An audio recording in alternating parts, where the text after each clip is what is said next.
नमस्कार कार्यक्रम हेल्थ टकमा म विष्णु बरालको स्वागत छ। यति बेला हामी पोखराको पहिलो dedicated pain clinic Pokhara pain care सेन्टरमा रहेका छौँ, जो महेन्द्रपुल पोखरा एनबी कम्प्लेक्स तेस्रो तलामा रहेको छ। र पोखरा पेन केयर सेन्टरले चाहिँ दीर्घकालीन तथा छोटो समयको दुखाइको उपचार व्यवस्थापन र बिरामीहरूलाई दैनिक जीवनशैली परिवर्तनका लागि चाहिँ परामर्श दिँदै आएको छ। र आज हेल्थ टकमा चाहिँ हामीले यस्तो स्वास्थ्य समस्याको बारेमा कुरा गर्नेछौँ र जो आजभोलि युवादेखि वृद्धसम्मलाई चाहिँ यो समस्याले चाहिँ सताइरहेको छ। धेरै मानिसहरूले पीडा भोगिरहेको छन्, जो चाहिँ स्लिप डिस्क रहेको छ। र जनबोलीमा चाहिँ स्लिप डिस्कलाई चाहिँ नसा च्यापिएको भन्ने पनि गरिन्छ। विशेष गरी गर्दन र कम्मरको यो स्लिप डिस्कले चाहिँ हाम्रो दैनिक जीवनलाई चाहिँ एकदमै कष्टकर बनाइरहेको हुन्छ।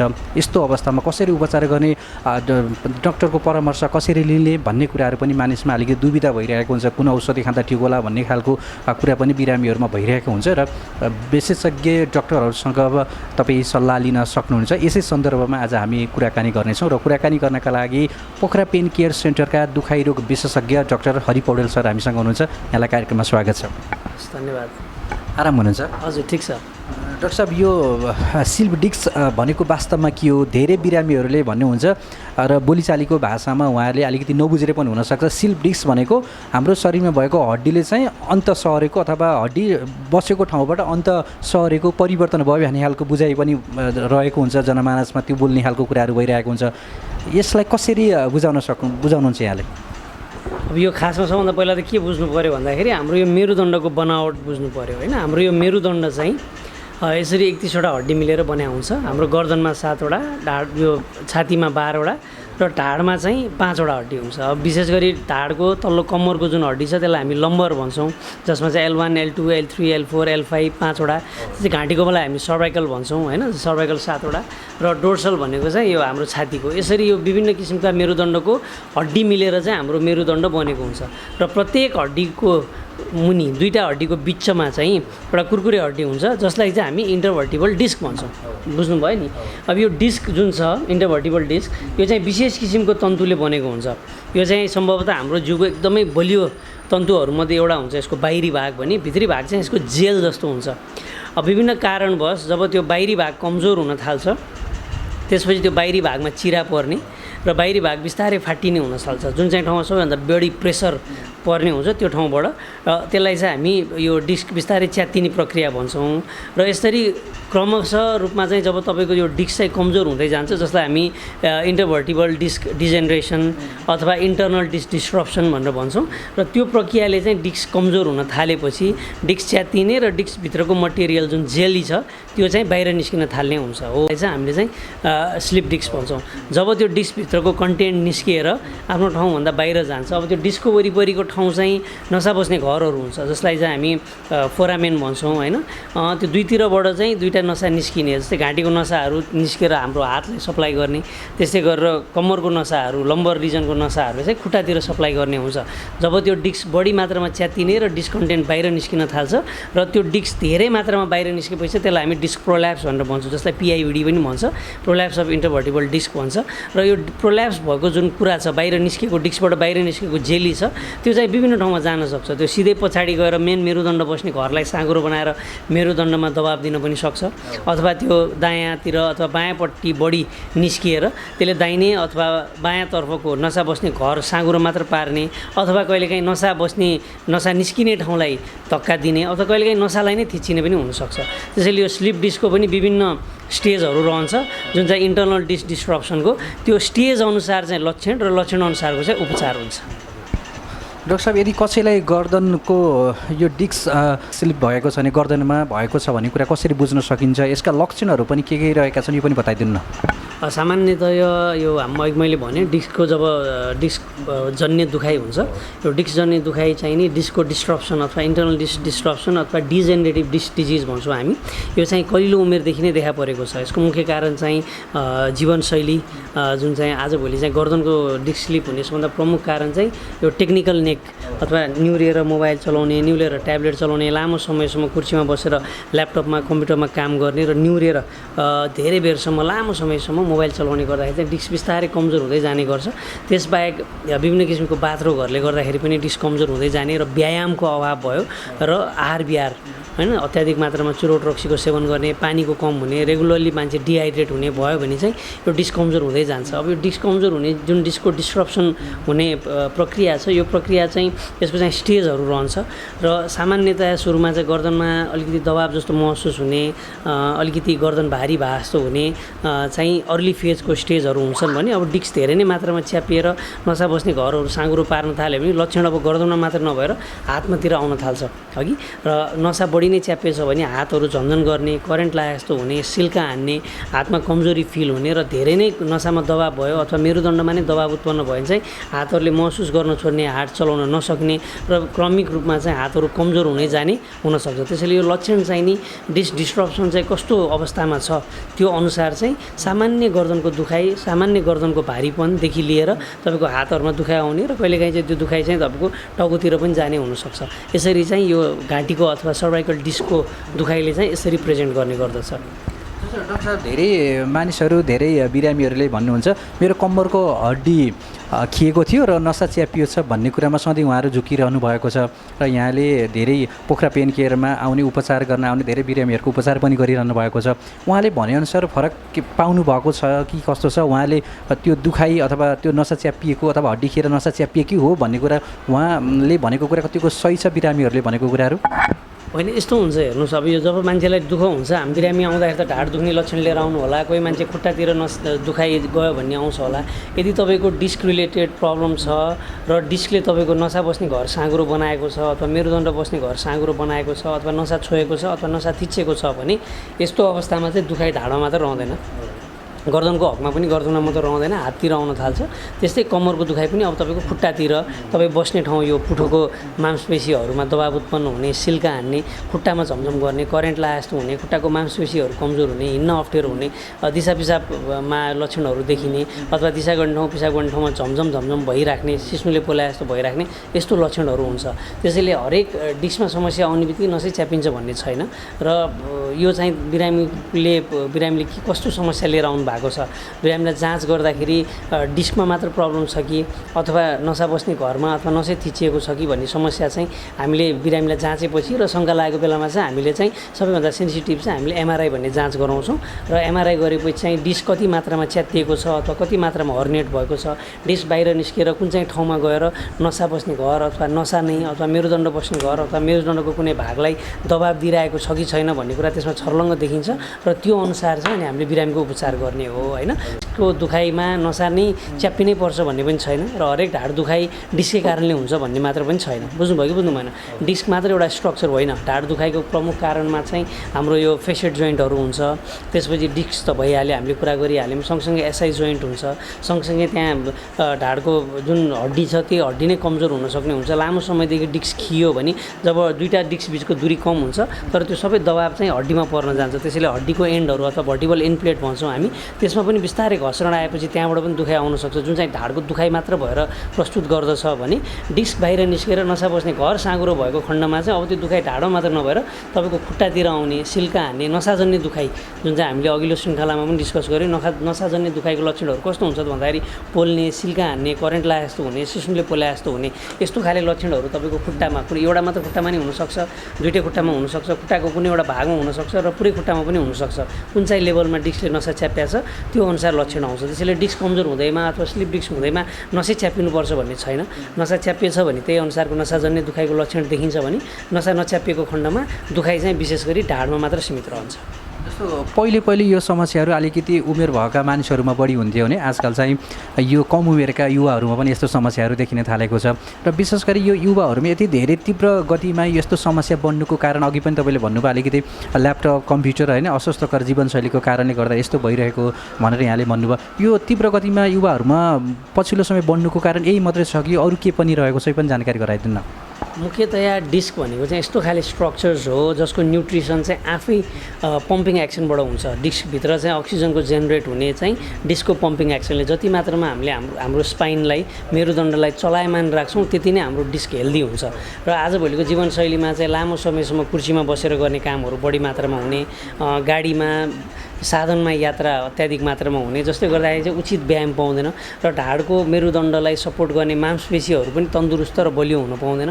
त्यो सँगसँगै खानपिनका कुराहरू छन् होइन, स्वस्थ रूपमा चाहिँ पर्याप्त मात्रामा जिउलाई रिहाइड्रेसन हुनु पर्यो, large amount of protein containing डायटहरू, यो जङ्क फुडहरू प्रयोग गर्नु भएन, एरिएटेड ड्रिङ्क्सहरू, धेरै सुगर भएको खानेकुरा, गुलियो पदार्थहरू, पुरानो अचार, खाँदेको अचारहरू, चुरोट रक्सीजन्य पदार्थहरू, यिनीहरूले चाहिँ हाम्रो डिस्कलाई चाहिँ नजानिदो रूपमा चाहिँ हानि पुर्याइरहेको हुन्छ। त्यो सँगसँगै हाम्रो जीवनयापन र यङ एजमा चाहिँ खेलकुदहरू गर्दाखेरि, ट्रमाले, फिजिकल कन्ट्याक्टवाला स्पोर्ट्स गर्दाखेरि पनि डिस्कमा धक्का पर्ने हुनसक्छ भने, त्यस्तै गरेर मेरुदण्डको हड्डी कमजोर हुने एक किसिमको बाथरोग हुन्छ जसलाई हामी एक्जियल स्पोन्डाइलो आर्थोपेथी हुन्छ। त्यसले गर्दाखेरि मेरुदण्डको हड्डीहरू बिस्तारै कमजोर भएर अनि त्यसले गर्दाखेरि पनि यो डिस्कको समस्या चाहिँ आउँछ। त्यसैले विविध कारणहरू छन्, तर आज चाहिँ अब एकदम यङ एजमा पनि यो देखिनुको मुख्य कारण चाहिँ जीवनशैली, लामो समयसम्म एकै ठाउँमा बसेर कामहरू गर्ने जुन हाम्रो अहिलेको प्रणाली, व्यायामको कमी र खानपान र आफ्नो मेरुदण्डको अथवा स्पाइनको केयर हामीले नगर्ने हुनाले चाहिँ एकदम धेरै मात्रामा चाहिँ यो समस्या चाहिँ अहिले देखिएको छ। सो नर्मली डिस्कको पेन भनेको चाहिँ यङ एजदेखि मिडल एजसम्मलाई एकदम अत्याधिक मात्रामा हुन्छ र बुढापामा चाहिँ हुँदैन, किनकि बुढेसकालमा डिस्कभित्रको पानी आफै नै सुकेर जाने हुनाले अब त्यो डिस्क च्यातिएर बाहिर निस्किने भन्ने प्रक्रिया भन्दा पनि अरू हड्डीहरू कमजोर भएर फेसेट जोइन्टहरू खिएर, स्याक्रोइलियाक जोइन्ट खिएर ढाड दुखाइ चाहिँ बढी मात्रामा आउँछ। पेन चाहिँ विशेष गरी तपाईँको अधोवयसी मान्छेहरू, मिडल एजेड र यङ एजमा नै बढी हुन्छ यो पहिलादेखि नै, र आजकल भोलि चाहिँ झन् अझै अर्ली एजमा पनि यो देखिएको छ। कतिपय बिरामीहरू भन्छन् डाक्टर साहब, मैले महिनौसम्म थेरापी गरेँ, विभिन्न किसिमको तेलले पनि मालिस गरेँ भनेर भन्नुहुन्छ, तर डिस्क स्लिप हुँदा चाहिँ यो फिजियोथेरापी गर्नु कतिको प्रभावकारी हुन्छ, गर्नुपर्ने हो कि अथवा नपर्ने हो, यो पनि अलिकति प्रश्न पारिदिनु न। अब मैले भनिहालेँ नि, डिस्कको न्युट्रिसन भनेकै स्पाइनको मुभमेन्टबाट, डिस्कको मुभमेन्टबाट आउने हुनाले चाहिँ यो रेगुलर व्यायाम र यो फिजियोथेरापी एकदम इम्पोर्टेन्ट हो। ढाडको मांसपेशीहरूलाई बलियो बनाउनलाई, मेरुदण्डलाई चलायमान बनाउनलाई र डिस्कलाई न्युट्रिसन दिनको लागि चाहिँ व्यायामको एकदम इम्पोर्टेन्ट हुन्छ। अब डिस्कको मात्र समस्या हो अथवा डिस्कले नसा च्यापेको हो अथवा डिस्क सँगसँगै अरू स्ट्रक्चर्सहरू कहाँनिर चाहिँ समस्या छ त्यो एमआरआई गरेर हामीले हेर्छौँ प्रायः, र त्यो अनुसार चाहिँ फिजियोथेरापी हुन्छ। सबैलाई एउटै एक्सर्साइज पनि हुँदैन होइन, जस्तै डिस्कको मात्र आइसोलेटेड डिस्कको प्रब्लम छ भने चाहिँ तपाईँले अगाडि झुक्ने एक्सर्साइजहरू धेरै गर्नु हुँदैन होइन, तर यदि तपाईँलाई फेसेट जोइन्ट पनि इन्भल्भ छ भने फेरि तपाईँले पछाडि तन्किने एक्सर्साइज पनि गर्नु मिल्दैन, त्यसले फेरि फेसेट जोइन्टलाई दुखाइ आउँछ।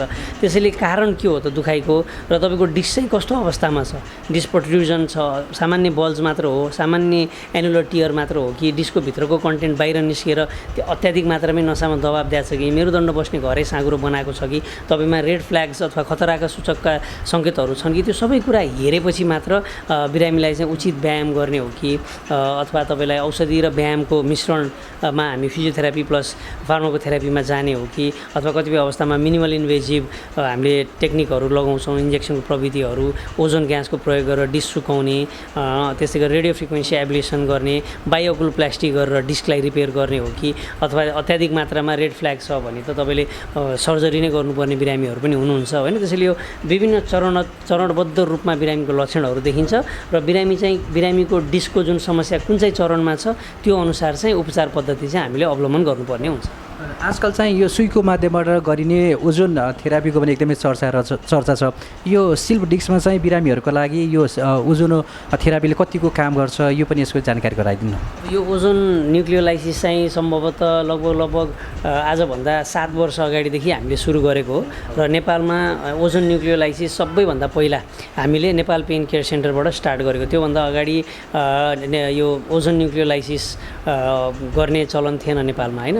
त्यसपछि हामीले पोखरा पेन केयर सेन्टरमा पनि सँगसँगै उताएर हामीले यहाँ सुरु गरेको हो र यो चाहिँ कस्तो खाले डिस्कलाई गर्ने भनेर फिक्स हुन्छ। तपाईँको डिस्कमा पानीको मात्रा राम्रो भएको हाइड्रेटेड डिस्क छ र अक्युट स्टेजमा टियर भएको केसहरूलाई चाहिँ हामी गर्छौँ। लामो समयदेखि नसा च्यापेको बिरामीहरूको लागि चाहिँ यो ओजोन न्युक्लियोलाइसिस होइन यो प्रविधि, तर अक्युट डिस्क छ र डिस्कको स्टेटस हाइड्रेसन स्टेटस राम्रो छ भने चाहिँ हामीले ओजोन ग्यास प्रयोग गरेर डिस्कलाई सुकाउन सक्छौँ होइन। यदि तपाईँको लामो समयदेखिको क्रोनिक डिस्क हो भने चाहिँ त्यसलाई चाहिँ हामीले बायोकुलोप्लास्टी र रेडियो फ्रिक्वेन्सी को सहायताले चाहिँ त्यसलाई एब्लेट गर्छौँ होइन। अब डिस्कले तपाईँको नसामा दबाब दिएको छ र सामान्य दबाब मात्र छ अथवा नसा बस्ने घर मात्र साँघुरो भएको छ भने चाहिँ हामीले चाहिँ ढाडमै स्टेरोइड इन्जेक्सनहरूको पनि प्रयोग गर्छौँ, जसलाई चाहिँ हामीले ट्रान्सफोरामिनल स्टेरोइड इन्जेक्सन भन्छौँ। अनुसार जस्तै तपाईँको डिस्कमा समस्या छ भने चाहिँ तपाईँले डिस्कको लागि ओजोन अथवा हामीले न्युक्लियोप्लास्टी, रेडियो फ्रिक्वेन्सी एब्लेसन, बायोक्लोप्लास्टीहरू गर्छौँ।